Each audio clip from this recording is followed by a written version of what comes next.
বিড়াল ঢুকা নিষেধ, কিন্তু ও চালাকি করে ঢুকে গেছে। ঢুকে এই যে এই টেবিলের নিচে বসে আছে, যাতে আমি ওরে বের না করতে পারি। দেখো সেই টেবিলের নিচে, মানে আমার ড্রয়িং রুমে এখন বিড়াল ঢুকা নিষেধ।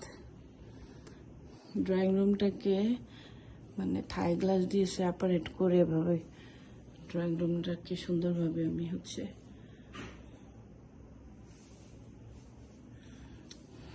সাজায় গুছায় রাখছি, যাতে কোনো বিড়াল ঢুকতে না পারে, নষ্ট করতে না পারে।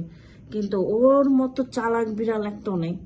এই যে দেখেন কিভাবে আমার সাথে সাথে ঢুকে গেছে, পট করে ঢুকে সে এই যে এখানে লুকাইছে। বের হ, বের হ। এই যে এখন বের করতেছে, বের হ, বের হ। মা বেরও তো করতে পারি না, ওই যে ছুটে গেছে। আশা মানে ও যাবে না, ওই যে এখন এটা।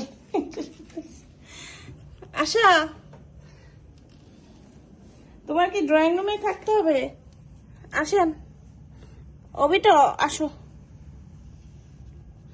আবো, আবো,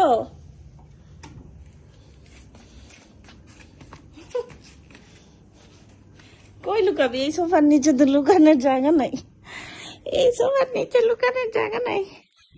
চলেন, পেয়ে গেছি, ধরে ফেলছি। হুম, এই যে সব বাইরে অপেক্ষায় আছে।